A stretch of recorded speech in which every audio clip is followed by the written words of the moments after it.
Folksy Friend, and on this channel I talk about stories. In particular, folk tales, beliefs, and mythologies. And on Tuesdays we talk about Tolkien.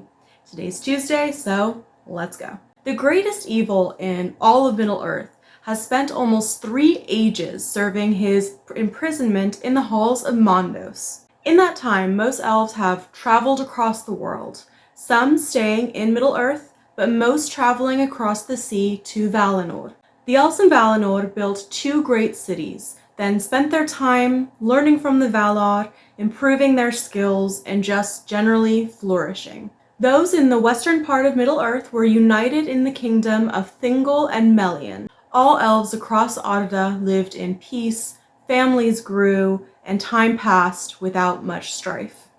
Now, towards the end of Melkor's imprisonment, trouble began to stir in Middle-earth. Dwarves had cities all across the continent, so they had a pretty good network of information from city to city, and they passed that information on to King Thingol and Queen Melian. The dwarves tell Thingol that there are evil creatures that are left over from the War of Wrath that were not exterminated by the Valar, and these things are now beginning to make their way southwards into the lands of the east. The Ivari, who are the elves who stayed behind and did not take part in the great journey, are being attacked and are having to flee into the hills to avoid these creatures. With this new knowledge and his wife Melian's foresight that the peace in Middle-earth would end, Thingol decided that they needed weaponry. He commissioned weapons from the dwarves. Dwarves are unmatched when it comes to the forging of weapons, and they were the first to create chainmail armor. So they outfitted the elves with the best of the best,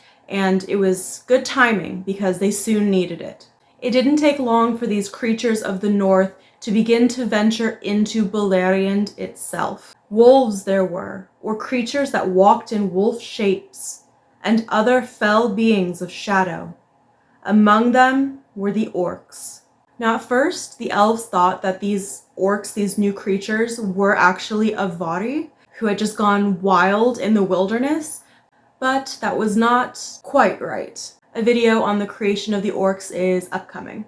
With the weapons from the dwarves, the Sindar were able to fight off the intruders into their land, and again there was relative peace in Middle-earth. It helped though that the creatures weren't really trying to invade.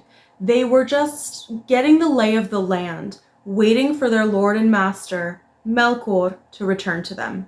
There was also another group of elves who was encountering these creatures from the north. The Nandor, who were a group of elves that split off from the Teleri a long time ago, had been wandering around wherever they really wanted to, but they had not come into the far west. At the time they started to come across these creatures, they started being attacked, and they had no way to defend themselves. So, the son of their leader Manwe, who was named Denethor, gathered the remaining people that he could and traveled into the west because he had heard tales of King Thingol and thought that that was their best chance for safety and protection. Fortunately, when the Nandor did get into Beleriand, King Thingol welcomed them with open arms, and the Nandor settled in Osiriand. During the remaining years of peace, the Sindar lived well. They continued to grow and develop. They created their version of writing, runes, and although they did not write much during times of peace, they did, however, catch the interest of the dwarves, who were very fascinated with the idea of writing, and they were actually more interested in it than the Sindar were themselves. Time continued on.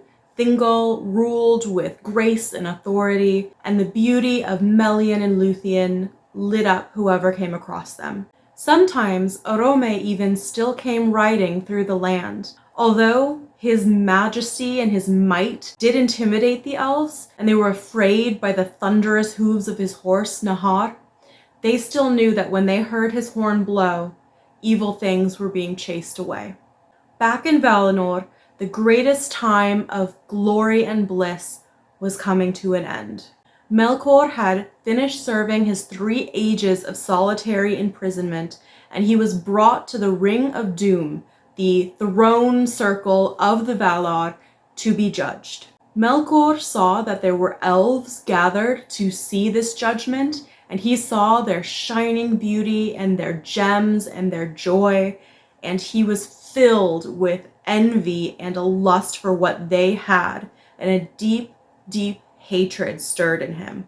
But he shoved down all that fury and kept it under lid, because when Manwe came to judge him, he begged and begged without shame for release. He promised he had changed, that he would help the Valar or the elves or whoever needed it, and he would help heal the hurts of the world that he had caused. Nienna supported Melkor, but Mondos was silent. Remember, Mondos forgets nothing, and he knows all things that shall be, but he only ever announces fates and judgments if Manwe commands it. Manwe decided to pardon Melkor, but at first he was confined within the city Valimar, the city of the Valar. He could not leave the gates. Melkor was on his best behavior. He helped anyone who asked, perform labors, share knowledge. He did it all with a gracious attitude. So, after a while, Manwe, seeing this, decided to allow Melkor to travel freely throughout Valinor. Manwe truly believed that Melkor had been cured of evil. In the beginning, Melkor had been essentially Manwe's twin when they still existed as thoughts in the mind of Iluvatar. So he just could not understand that there was nothing left of redemption in Melkor. He no longer had the capacity to love. Ulmo, on the other hand, did not trust Melkor at all.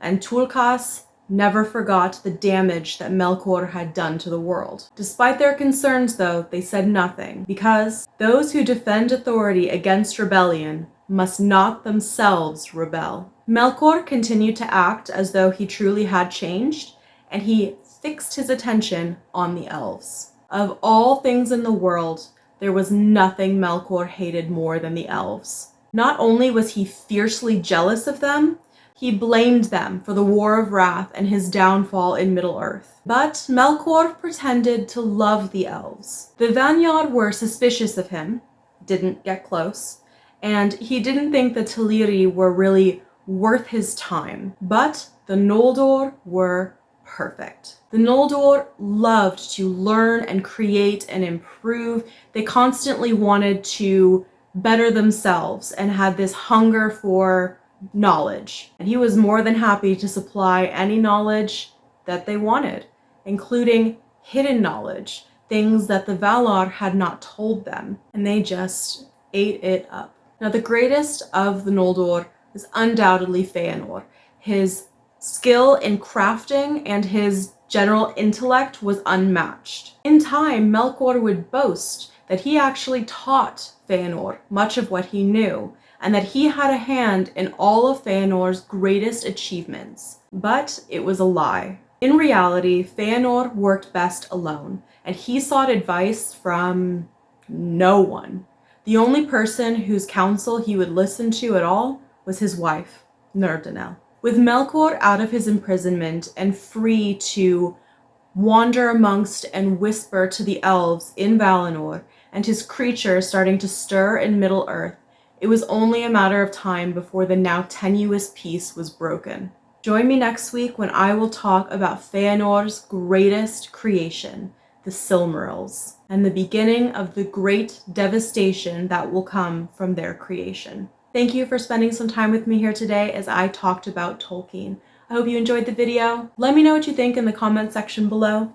I'm always curious to hear what people think about the Valar, because I myself can never quite make up my own mind. But tell me what you think. Thanks for watching, and I'll see you next week.